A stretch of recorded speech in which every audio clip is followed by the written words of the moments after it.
हूं कि आपको पेन की भी जरूरत नहीं पड़ेगी, आप बस माइंड में ही सॉल्व करके आंसर बता देंगे।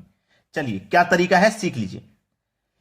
1 के बटे में √3 प्लस √4, √4 प्लस √5, √5 प्लस √6, √6 प्लस √7 और √7 √8 √8 √9, ऐसे तो चल रहा है। आपको करना क्या होता है कि पहले 1 के बटे में इनका अंतर रखो, 3 और 4 का अंतर 1, 4 और 5 का अंतर 1, 5 और 6 का अंतर 1, 6 और 7 का अंतर 1, 7 और 8 का अंतर 1, 8 और 9 का अंतर 1 चल रहा है ना। तो 1 के बटे में होता है अंतर, जो भी अंतर होगा 1 के बटे में, ठीक है। अब अंतर 1 के बटे में आ जाएगा और फिर क्या रहेगा, लार्ज, लार्ज यानी कि बड़ी वाली संख्या और प्लस माइनस स्मॉल, ठीक है, स्मॉल, स्मॉल यानी कि छोटी वाली संख्या। बात क्लियर है, ठीक है। अब देखिए प्लस माइनस का मतलब है कि ये सभी संख्याएं प्लस में चल रही हैं तो यहां माइनस आ जाएगा, बस अपोजिट आ जाएगा एक दूसरे का।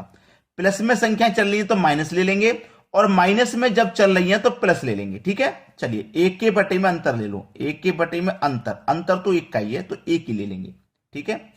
इनटू लार्ज वाली संख्या, सबसे बड़ी वाली संख्या √9 है, सबसे बड़ी वाली संख्या √9 है, ठीक है।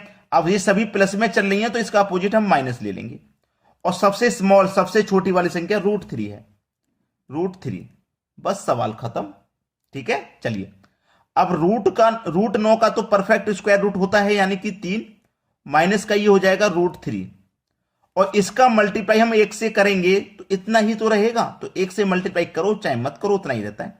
तो 3 माइनस √3, ये आपका आंसर आ गया, 3 माइनस √3, 3 माइनस √3 यानी कि सी ऑप्शन बिल्कुल सही जवाब है आपका। अब देखेंगे अगला सवाल। अगला प्रश्न है 1 के बटे में √1 प्लस √2, √1 को रूट में लिखिए चाहे मत लिखिए, ठीक है। 1 के बटे में 2 प्लस 3, आप इनका अंतर कर लो, अंतर 1 का है, यहां पे भी अंतर 1 का, यहां पे भी अंतर 1 का, यानी कि सभी में अंतर 1 का ही है। तो 1 के बटे में आप अंतर लेंगे यानी कि 1 के बटे में 1 ही आएगा, तो आप उसे लिखने की जरूरत नहीं है।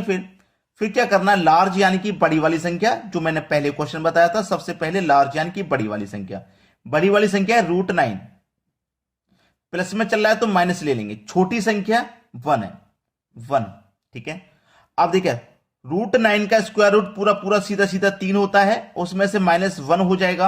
अब 3 में से 1 हो जाएगा तो बचेगा क्या आपके पास 2, यानी कि 2 ही है सही जवाब।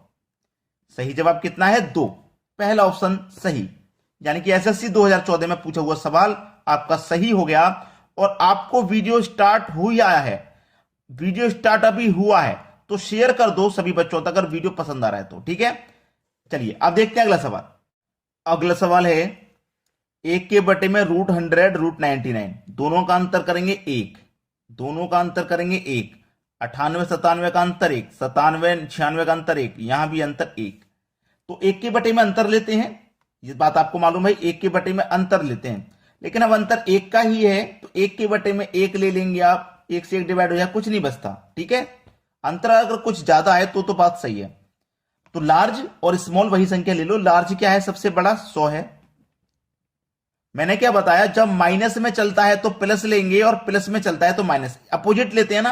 अब यहां माइनस में चल रहा है तो यहां प्लस ले लेंगे।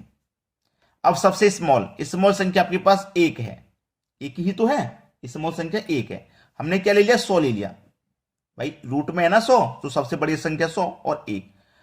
अब 100 का स्क्वायर रूट यानी कि 10 हो जाएगा और 10 में जोड़ देंगे 1 तो आपका आंसर हो जाएगा 11।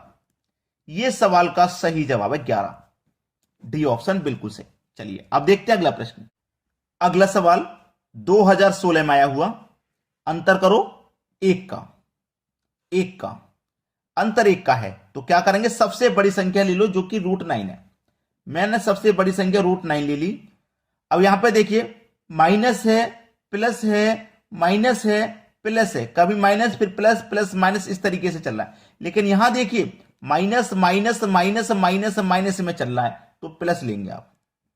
और सबसे छोटी संख्या √4 है तो √4 ले लो। अब देखिए इसका परफेक्ट स्क्वायर रूट होता है 3, इसका भी परफेक्ट स्क्वायर रूट होता है 2, 3 और 2 मिलकर के कितना होता है 5। आ गया आपका सही आंसर 5, यानी कि बी ऑप्शन, ठीक है। चलिए अब देखते हैं अगला सवाल। अगला सवाल है बहुत अच्छा सवाल। 1 के बटे में 3.25, 2.25, दोनों का अंतर आप देखेंगे 1 है। ये 3.25, ये 2.25, अंतर 1। ये 4.25, ये 3.25, अंतर 1। ये 6.25, ये 5.25, अंतर 1। अंतर 1 का ये ना, तो सबसे पहले लार्ज वाली संख्या ले लो, बड़ी वाली। बड़ी वाली संख्या कौन सी है? 6.25, यानी कि स्क्वायर रूट में 6.25, यही तो है। और ये प्लस प्लस में चल रहा है तो क्या करेंगे? माइनस ले लेंगे। छोटी संख्या है 2.25, 2.25, यही तो है। अब करेंगे क्या? ये 6.25 है, ये 2.25 है, ठीक है।